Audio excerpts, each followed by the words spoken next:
All right, so since the release of the DJI Osmo Pocket 3, there's definitely a bunch of questions that have come up on my previous videos in the comments section. So in this video, I just want to go through some of the most common ones, kind of rapid fire. So hopefully I can address some of these questions that you guys have been having. So the first and most common one is this right here. I have the DJI Mic system, which is this one right here. Will this work with the Pocket 3? So I did try linking these up with the Pocket 3. As of right now, they do not link, so they don't work together with the internal receiver on the Pocket 3. So as of right now, the Mic ones, these version ones, do not currently sync up or link up with the Pocket 3. The one thing you still can do is hook up the USB-C. You can then plug that into the bottom of the Pocket 3 and use it like you would hooking this up to any other camera or your action camera. You can still plug it in via USB-C at the bottom of the Pocket 3 and now use your mic. I am using the DJI Mic version 1.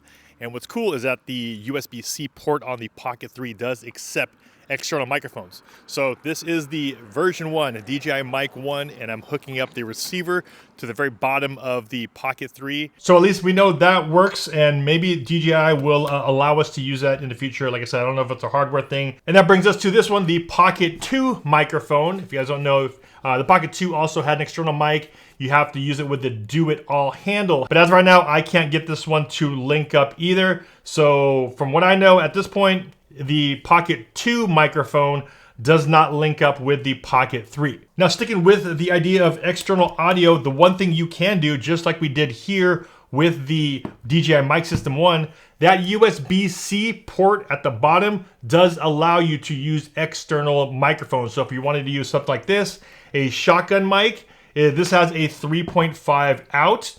So what you are still going to need is a 3.5 to a USB-C adapter. And this is a pretty inexpensive one. I believe it's like maybe 10 to 20 bucks. I'll leave this link down below in the video description. All right, here's a little audio test. And this is the DJI shotgun mic hooked up to USB-C, or it's actually through the 3.5 to a USB-C adapter from Movo.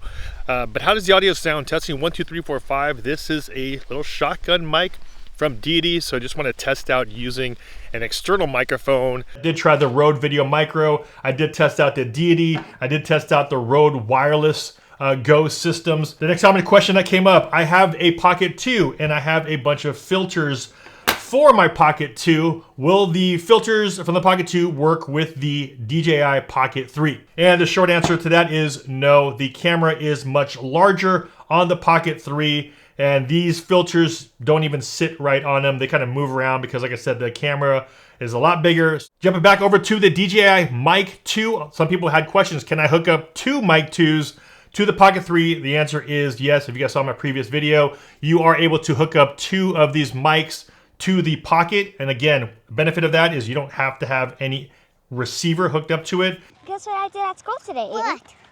I did math and art. How about you? I played with my friends and on the playground. Nice. I also made buttons and stickers. How about you? And I also ate lunch. Nice, me too. Another question I got is, I'm not seeing the DJI Mic 2s available for sale on the DJI website. And the thing I got from DJI is that they are still refining the DJI Mic 2s. DJI is going to be coming out with the Mic 2s separately. I just don't know when that's going to happen. One question that came up is, can I fit the DJI Mic 2 into the DJI Mic 1 case so that I can recharge it and all that stuff?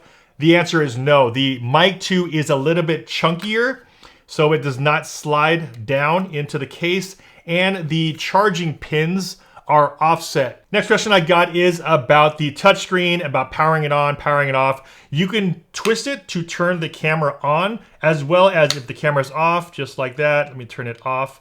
You can actually turn the camera on as well by pressing the button here on the right. Next question I got is, when I power up the Pocket, am I able to change the direction of the gimbal? Answer is yes. So if you're the type to always use it for vlogging, you're gonna want the camera always pointed towards you first. And you can do that by going into the menu system here at the top, click on settings, and you're gonna go scroll down, and it says gimbal startup direction. You can have it point backwards, or you can have it point forward, or you can have it as last setting. Next question is, am I able to shoot in horizontal mode? However, I want the screen in vertical mode. The answer is yes. You just have to go into your settings here and you can actually change the orientation. You can have the orientation at horizontal. You can have the orientation at portrait. So you are able to change the orientation of the camera. Another comment that kept coming up is, man, I just bought the Action 4. Pretty bummed. I should have waited for the Pocket 3. Just so you guys know, these sit in two different categories. The Action is all-purpose, all-weather. This thing can take a beating. The Pocket is something very similar to this right here. If you were to use something like a gimbal, whether it's the Osmo Mobile or this is the Insta360 one, I look at the Pocket as pretty much a compact or mini version of carrying around something like this, or even a mini version of carrying around something like this, which is a Ronin or a gimbal for a larger camera. The difference here with the Action is that, like I said, you don't have to be as delicate with the Action cameras as you would with something like the Pocket 3. Next question is, can I wirelessly control my Pocket with the DJI Mimo app? And the answer is yes. That's what's great about this one, is that you don't necessarily have to plug it in like you did with the Pocket 2. I'm actually controlling it right now through the app, and you can actually move the camera just like I am here. You can move the camera around. This is a really good way to do something like tracking. So if you mount your camera somewhere on a car or have your camera on a tripod, you can actually be away from the camera and you could control it. Another question that came up is photos. Am I able to shoot 360-degree photos with the Pocket? As of right now, from what I see when I go into my photo modes, you are not able to do that. There is some panoramic options for you. So in panoramic mode, you are able to do things like 180 as well as 3x3. And finally, one question I got this morning actually was, if you are going on a family vacation and you only had to grab one camera, which one would you grab? The answer to that one would be the DJI Action 4. And the reason why I'll pick the Action 4, like I mentioned earlier, is that this is all purpose. I'm able to get really high quality videos and photos out of this camera. But the biggest difference here is it is an action camera. It is all purpose, which means if I'm going on a family vacation, I want to be able to have a rugged camera that is also waterproof, that I can bring into the ocean. So while the sensor size and the quality is going to be better here, there's going to be limitations to the Pocket, of course, that the Action can do and this one can't. So hopefully I was able to answer some of your questions. And of course, if you have a lot more, make sure you guys leave those down in the comment section below. As always, if you guys got some value from this video, a big like would be much appreciated. Don't forget to subscribe, hit that notification bell to be notified when I post new videos. This is also Anastasia with FlytPath.com. I'll see you guys in the next one. Take care.